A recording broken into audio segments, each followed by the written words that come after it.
Hello and welcome to a deeper dive with Dara Cam. That is me.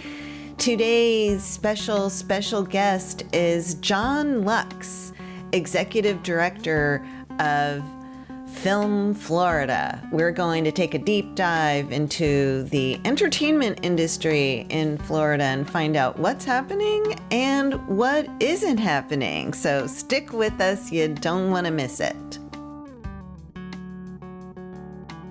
If your question is, have we lost some production because some of the recent bills that have passed? I'm sure we have. Have we gained some because of some of the recent bills that have passed? Yeah, we have. You're listening to A Deeper Dive with Dara, a podcast by City and State, Florida. Hello and welcome to A Deeper Dive with me, Dara Cam. Today's special guest, I'm excited about this one, is John Lux, Executive Director of Film Florida. John, welcome to the show. Thank you for having me. We are recording this today in September. And the day that we are recording it, lawmakers are back in town.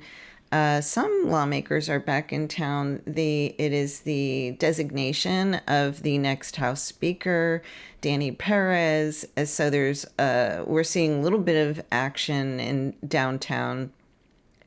And so that brings us, it kind of sets the table for what we're going to be talking about a little bit about what you guys went through during the 2023 legislative session, where you are now. And I just love to hear the stories about who is filming here, who isn't filming here, and what the state has to offer. So let's just start. Let's dig right in.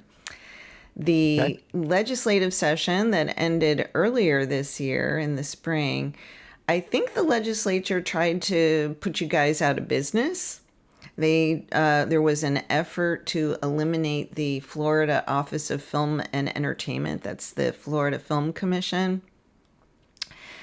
And you all tell me what the status of that is, because it was a little confusing. I think they moved you under the Department of Commerce, and rather than me opining about what I think they did, why don't you just tell us what they did?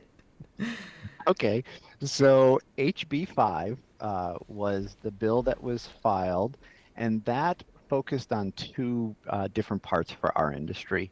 You had mentioned the Florida Office of Film and Entertainment.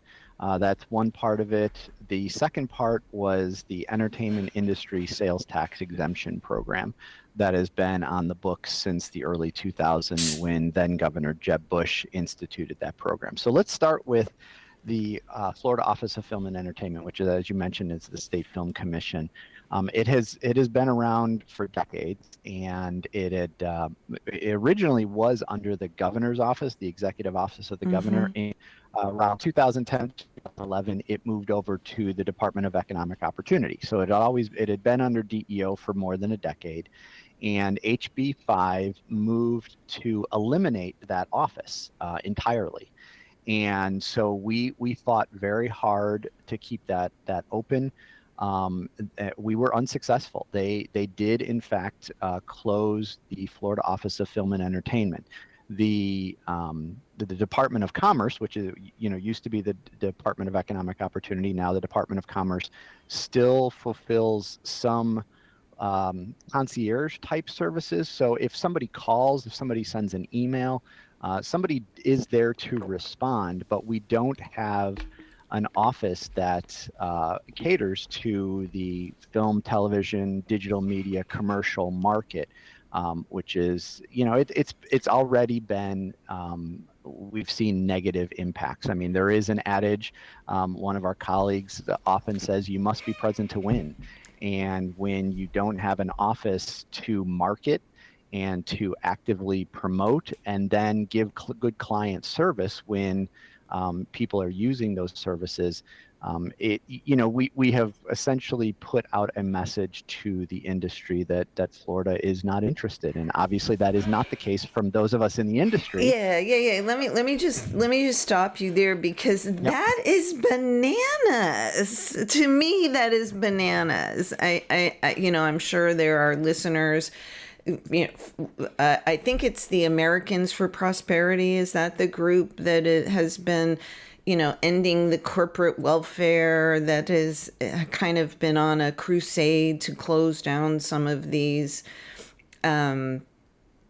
Visit Florida kind of, Film Florida kind of programs. But it is bananas to me that we, as the third largest state in the country, with location, like when you think of where you want to be to film something, if you're going to be outside at all, if you want to do something where you've got creative geniuses, and with the kinds of schools and technical education that we've got for that industry in the state, it just says it seems nonsensical to me. So I don't want to ask you to argue on behalf of the people who did away with the office, but what's the rationale for that?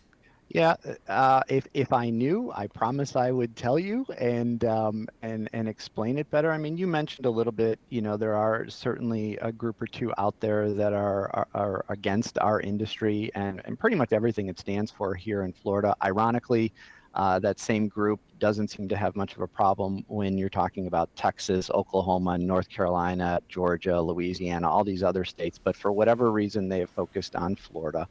But yeah, we believe it is bananas as well, for the Office of Film and Entertainment to be done away with. You mentioned we're the third largest state. Well, not too long ago, 15, 20 years ago, Florida was the third largest production center in America, behind California and New York. That obviously has changed quite a bit in the last 15, 20 years. Where are we now? We're not even in the rankings. We're not even in the top 20 in terms Wow. of those rankings, because so much production has left the state. The Florida Office of Film and Entertainment, this is what we kind of argued during session. Last fiscal year, they touched over 2,000 projects. Those 2,000 projects are either here, originated in Florida, or they were coming to Florida. But either way, those are 2,000 projects that are looking to hire Floridians, money in our local economy, and put Florida on the big, small, and mobile screens for people to see, to potentially come here as tourists or move here. From a marketing standpoint, it's huge. And now there's a void. Honestly, there's a void because we have put the message out there that we're not that interested. And so our organization, Film Florida, which is a not-for-profit, we're a volunteer-based organization. We don't have a staff. We don't have a budget. And so we've done our best to try and pick up some of the slack from a marketing perspective, because again, you must be present to win. If out of sight, out of mind is true. It is the case. And so we're doing the best we can. But again, we're trying to.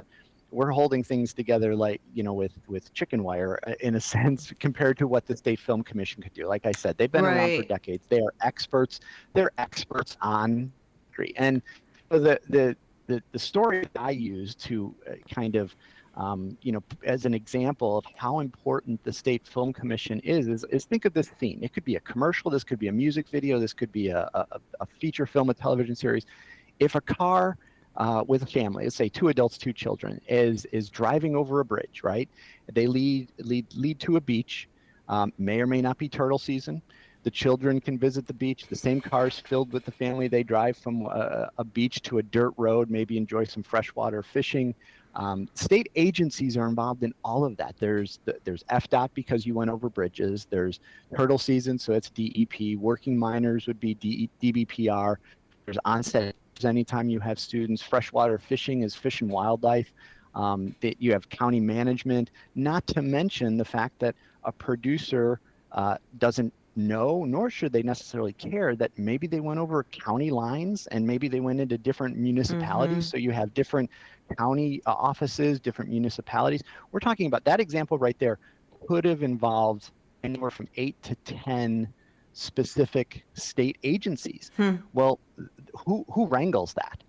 The State Film Commission does that, and that's what makes Florida business friendly when it comes to that type of a scene, is that one specific person in the State Film Commission could have wrangled all of those different agencies and made sure that it was a smooth process for the client, who we want to have a good experience so they come back again and hire our people and spend more money and enjoy being in Florida. So those are the type of things that is now troubling and difficult, because we no longer have a state film commission.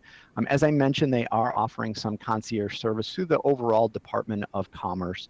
But to say that eliminating the state film commission, I'm not exactly sure why they would want to do that. I mean, we have a Department of Agriculture, we have a Department of Transportation, we have a Department of Education. We have literally hundreds of state departments. So it's not like the film industry and the production industry, the screen industry, as we call it now, had any special privileges or anything like that by having a state film commission. It was to make it safer, to make it more business friendly, make it more attractive. So, that was a challenge. And so that was one part of HB5 that did pass. The other part, as I mentioned, was the entertainment industry sales tax exemption program. Governor Jeb Bush put that on the books back in the early 2000s. It's a point of sale sales tax exemption, similar to when we do hurricane preparedness, when we do back to school, when we do concert tickets now, when we do fishing license or fishing equipment, outdoor equipment, those type of things. The state has a lot of different point of sale sales tax exemption type programs. And what qualifies kids' school is clothes, things like that. Correct. Yeah. What qualifies is production equipment, whether you're renting or purchasing, set design and construction, real estate, props and wardrobe, computers, if there's in software for specific projects, which, for the listeners who don't know, almost everything our industry now does is computer based. And so that obviously is important. So I mean, those people don't look like that in real life. Yeah, well, I mean, even saying behind the camera, cameras tape or film anymore. It's all digital. Right. It's all software that processes those ones and zeros to get them to the edit suite and the audio suite. And so a production could have the ability to save 7.5% on those specific items. And so give me an example. Like, I keep interrupting you, but it's just part of my culture, John, and my family. If you don't interrupt, you don't get heard. For example, a production, say a movie, if you were going to produce a movie in Florida, just say start to finish, how much would that cost and how much would that savings be under that tax credit?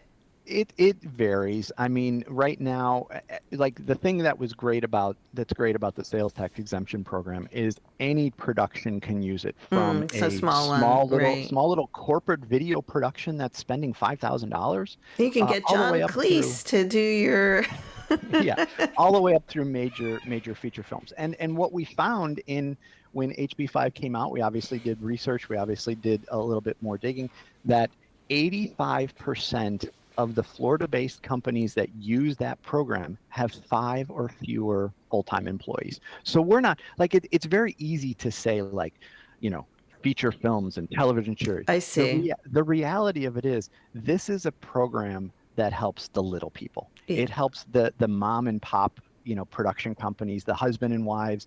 It helps the recent graduate that got out of FSU Film School or Ringling or UCF, some of the great institutions, and said, hey, I want to start my own company. I'm an entrepreneur. I want to start my own production company. And they don't have a team. They don't have a crew. It's them. And so when they're looking to buy some new computers or new software for a specific project, 7.5% savings is huge. It's a big chunk. Yeah. So it's not just like I don't want to use Disney because that is such a toxic brand now in Florida for Hmm. Republican leaders, some anyway.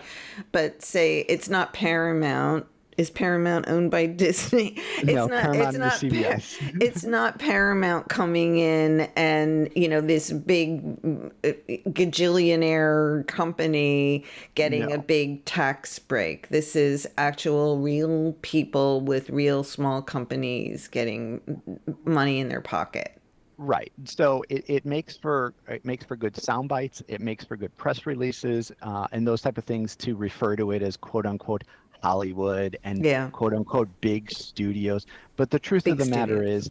is, the vast majority of production that goes on in Florida is commercials, it's music videos, it's corporate Hmm. communications, it's convention videos, it's independent films that when people apply for grants and things like that our organization provides sometimes, they're talking about a budget of $10,000 to do an independent feature film or a short film.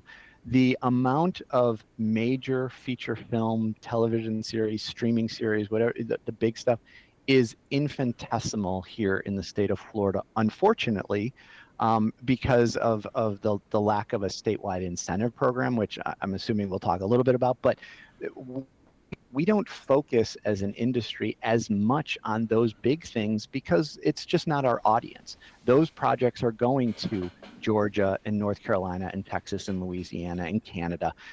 So when we talk about quote unquote our industry, we are talking about the micro businesses that have 5 or fewer employees. We're talking about the independent contractors that work one job and go to the next and go to the next on a commercial or a music video. Very small companies, and we're talking about Floridians. There's 50,000 Floridians that work in our industry. Those are the ones that we are focused on, because those are the ones that live here. They pay taxes here. They have families here. They own homes here.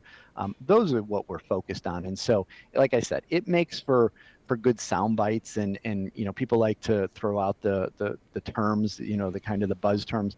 But our industry is us. We're the Floridians that are trying to just pay our bills and make a living here in the state. Well, let's talk about the incentive program. Is this part of your 2024? I mean, when I say your, I don't know. I guess Film Florida now you are funded. You are, well, always have been funded by membership. Is that We how Film we Florida works?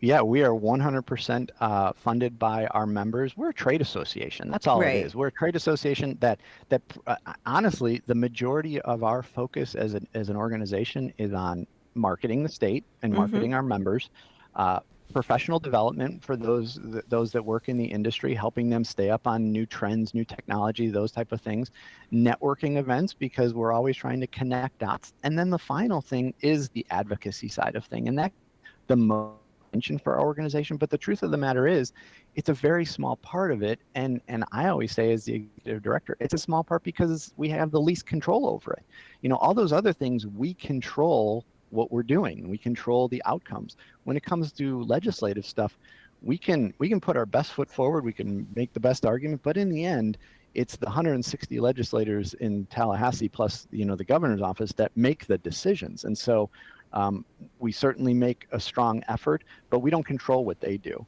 And so we focus on those other things. But we're funded entirely by our members. We have members from Pensacola to Key West, and those are our constituents. That's who we report to as Sure. as an organization. And so we were going to talk before we talk about the incentive programs, or you're talking about ways of trying to attract producers and filmmakers and commercial makers and advertisement makers. I get.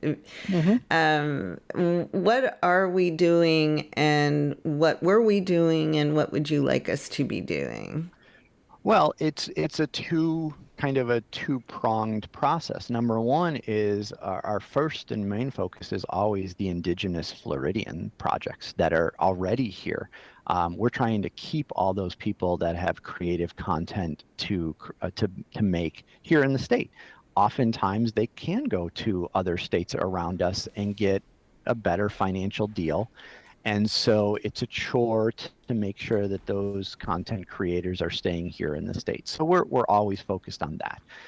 The second part of it then obviously is attracting people that are coming down here to make content. And to us, that isn't a political thing. Tourists come from red states and blue states. Other companies come from red states and blue states, and they come down here to spend their money.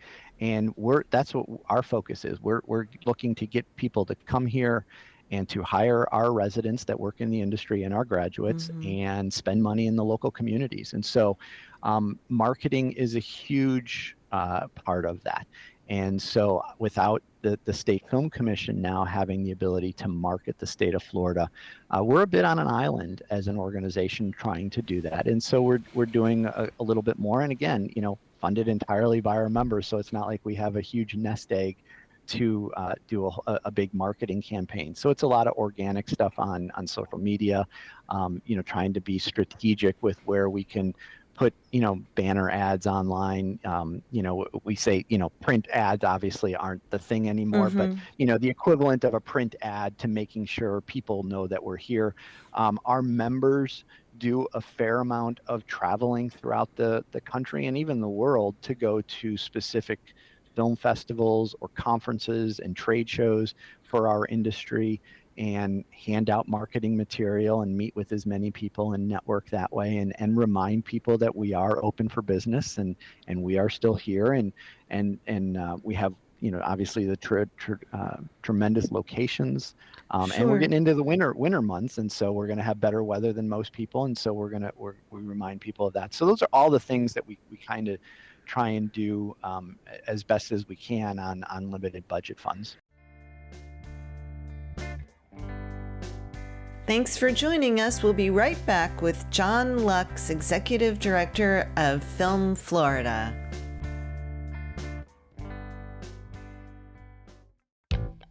Here at Deeper Dive, we want to hear from you, the listeners. We invite you to send your questions, comments, and feedback to our mailbag. You can reach us at deeperdive@cityandstatefl.com. That's deeperdive@cityandstatefl.com. Get your 2 cents in by sending us an email. Welcome back to A Deeper Dive with Dara. So you don't have the sort of state marketing arm that you used to have, that we had up until this legislative session. We're not ranking as a production destination any longer. The legislature, as you know, was passed a number of highly controversial so-called cultural wars. I never know, is it culture war or cultural war? Culture war rolls off the tongue, trips off the tongue a little easier. But those issues, and we don't need to spell them out. I think our listeners are sophisticated. They know what they are. You know what they are. I know what they are. The people who are in the film entertainment industry, they're creatives. There might be people who are opposed to some of where the state lands on those culture issues. We had Stacy Ritter, the head of Visit Lauderdale, Broward County's tourism arm, on, and she was saying that there were a number, her county, and she was really kind of said that this is happening statewide, but she's the only one who's saying it out loud, that the emperor has no clothes, that people are canceling their conventions, business travel, the kind of large gatherings. There's been in the 7 figures worth of cancellations or deals that haven't closed, because she attributed it directly in response to where the state policies that just the state policies.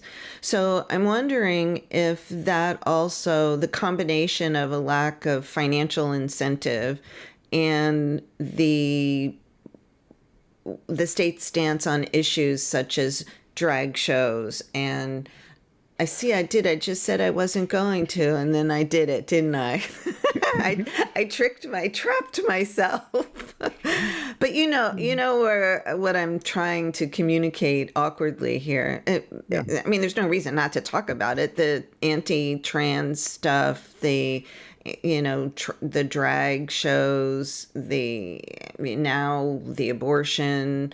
I mean, the state is a very conservative state with very conservative leaders, and maybe the entertainment industry folks might not appeal to them. What says you? So it's a great question. The It was truth of the long. matter, Sorry. well, I mean, we'll start with the one thing, which is the fallacy probably in the discussion is to assume that our industry is all Democrat. A bunch of There are lefty, pink-haired, right. lefty-leaning liberals. So what Did I I will assume that? say If I did, is I didn't mean to. no, no, I just mean that in general. I mean, again, our focus is on those that live here in the state of Florida. We know the makeup of the state of Florida right now. We've had a tremendous amount of conservative content creators move to the state and call me up and say, how do I get involved? What's the lay of the land? And so what I have found is our industry is no different than if you're talking about politics, if you're talking about real estate, if you're talking about automotive. You're going to have extremes on both sides, extreme left, extreme right. The vast majority of people are probably somewhere in that middle ground, that 40% of the middle on either side. And so that's where really we focus. In terms of, like as you mentioned, the culture war type stuff, some of those issues are no different than what's going on in Georgia or Texas or Oklahoma or Missouri, all states that have film incentives, all states that have, growing screen industry, revenues. And so our industry is really no different than most industries in that it's a business. Businesses will always go where they believe their business is best served financially. That's how businesses work. And so if your question is, have we lost some production because some of the recent bills that have passed? I'm sure we have. Have we gained some because of some of the recent bills that have passed? Yeah, we have. Because some people some conservative content creators have decided they like what has happened in Florida. Some do, some don't. But I think that's kind of the ebb and flow of a lot of different things. I will say that the lack of a state incentive program has had a far more detrimental impact on the jobs and the revenue and the spending in our industry as a whole than any of the bills that have passed more recently. Because like I said, Georgia, booming production, a lot of the same issues being discussed there. Certainly over in Texas, booming industry, just expanded their incentive program. Same thing in Oklahoma. So, there's going to be people on either side that agree or disagree, and those are separate discussions. But in the end, business is business, and businesses in our industry will go where they find that's going to work best for their financial bottom line. Business is business, mister. I had a friend of mine and I were traveling in Guatemala. I think this was his story. There was a little girl selling pot holders that they make in the lake region in Guatemala, and he was haggling with her for the pot holders, and she looked at him and said, "Business is business, mister." So that always makes me think of that story. Here's where I get to ask you about, because when you and I met last year or earlier this year when I was sitting in a wheelchair at the Florida Chamber fly in, and I was just amazed, and I know our listeners will be too, where you get to tell us some of the Florida, I'm using air quotes, and you can see me, but the listeners can't, Florida based or Florida themed programs that are not being filmed or created here in Florida. So I Yeah. think Florida Man is one of them. Florida Man is certainly one of them. Yeah, now I will preface all of that by saying, as we currently record, we are still in the middle of the Writers Guild strike as well as Oh, that's SAG-AFTRA. right. That's right. And so we're dealing with a lot of those issues. I mean, from a Florida perspective, the SAG-AFTRA strike does not impact commercial production, and since that has always been and probably always will be our bread and butter, that the commercials have continued, which is really great. But You mean so advertisements? correct, Right, yeah, not advertise. commercial, like, that's so Right. interesting. I forgot about when we had booked this several months ago, or we've been talking and we've been chatting about doing this podcast. I forgot about the writer's strike. Maybe we can finish up with that. I didn't mean to interrupt you about No, the impact on Florida. of course. But yeah, you mentioned Florida Man, Yeah, Netflix television series, filmed in North Carolina. North Obviously, Carolina. that's one that we are very disappointed about. Ouch. Ouch. Yeah, there was a series a couple years ago, right as the pandemic was getting going, that was called "On Becoming God in Central Florida," although it was filmed in New Orleans, or in Louisiana, in a couple different locations. Um, Trying to think some of the other Burn Notice, is well, that one? Burn Notice was filmed entirely in South Florida. Yay. It wrapped up about a decade ago. Filmed for 7 seasons.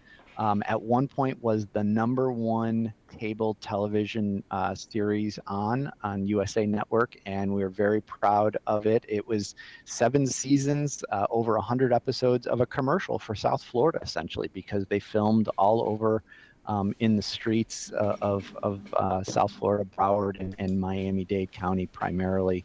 Some of the other ones that unfortunately we've lost, Ballers was actually a great television series that did the first 2 seasons in South Florida, and then went out west and did the final 3 seasons with The Rock. I'm trying to think. Well, Father of the Bride, the remake of that was particularly disheartening because it was set entirely in South Florida, and only about not even 10-15% of the budget was spent here. The rest of it was up north in Atlanta.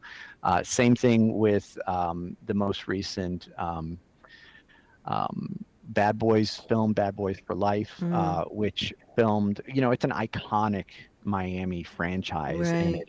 it only filmed about 10 days in Florida, spent about $8 or $9 million, which, don't get me wrong, we were happy to get it. The people Sure. that worked on that were wonderful, that brought down the project. But then it went up to Atlanta and spent $50 million. Holy cow. In that, and they recently announced that they're probably going to do another Bad Boys film, and that one will also be done similarly. They'll do some local stuff, primarily like aerial shots and some bridge shots and those type of things, and then they will unfortunately probably go up to Atlanta. And this is the thing, when we talk about feature film and television. An average feature film or television series will spend $150,000 a day in a local I was area. just going to ask you that. Yeah, and so you do that math. They do that for a couple of months, probably $20-25 million a drop, all locally. Like, we're not talking So about we're not restaurants yeah, and we're not talking about salaries for the main cast. We're not talking about anybody that might come in from out of town to work on it. We're talking about the amount of people that work on the projects. And then you mentioned the restaurants, the hotels, the Home Depots, the Publix. A great story that I always hear out of Atlanta is there's two of them. a porta potty company Oh, has right. made millions because they used to do, special events. They used to do weddings and outside, things. And then when the film industry boomed there, they got involved in that and they have made an absolute killing. Wow. The other one was a tent company, an outdoor tent company. They said Right. their primary business was weddings, outdoor weddings.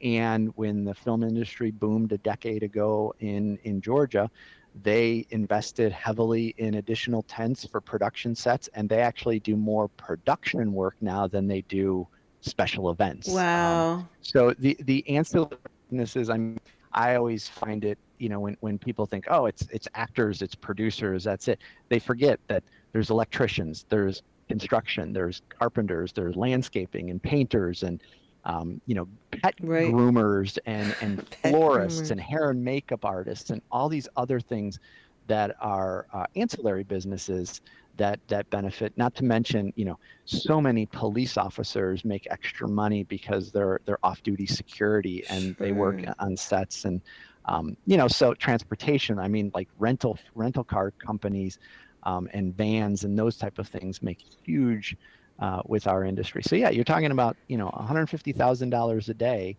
at a clip of about $25 million over a couple of months' time. Those are the things that we're missing out on right now because we're just not competing with the other states, the other 35 states in America that have programs. So, what are you going to do? We have a change in leadership next year. As I said, Danny Perez is being designated today. He won't be speaker for another year. These types of efforts to do away with Visit Florida and Film Florida usually generate from the House, although a lot of House members have moved over to the Senate. What do you think that you'll be able to get the film commission recreated, or what's the goal? Well, honestly, the goal right now is we're still trying to figure out how to deal with everything that happened in the last session.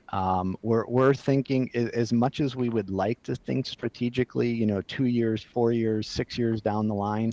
Right now, we're kind of focused on today, tomorrow, next week, and next month. We haven't really thought too much about beyond this next legislative session. Obviously, a long way to go to figure out if anything else may come our way. So, I mean, we certainly hope that as we get down to the future, that the legislators continue to learn more about it.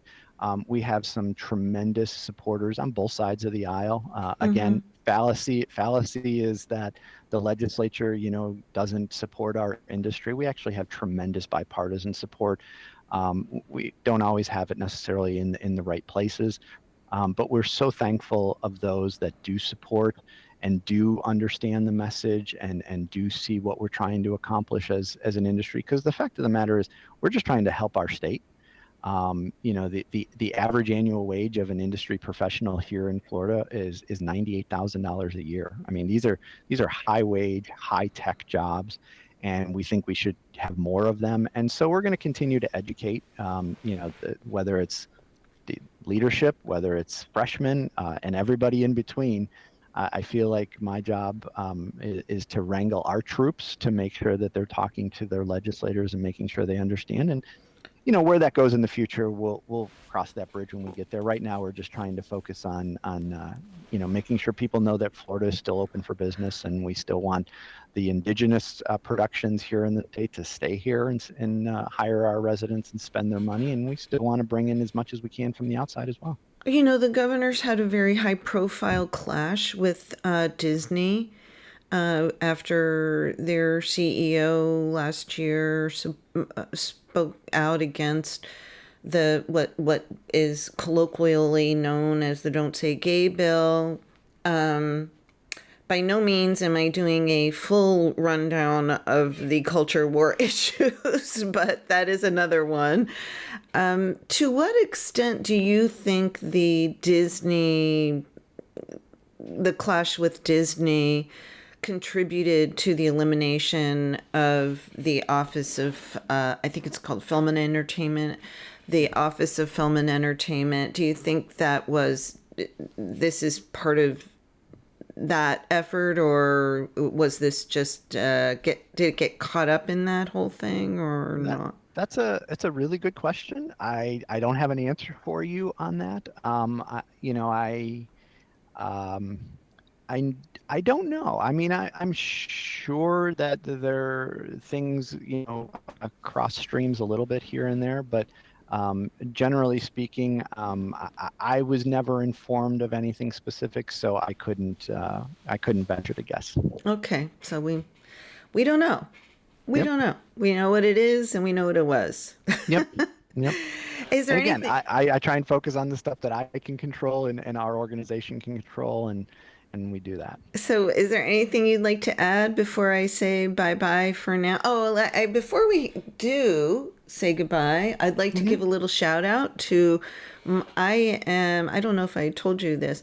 I am on the committee, the screening committee for our local independent nonprofit movie theater, which is All Saints Cinema. So I am a member of the Tallahassee Film Society, and I am very lucky that I get to be part of, get to see the movies before and make recommendations on whether we should show them or not. So that is something that I do. I want to give a little shout out to Tallahassee Film Society.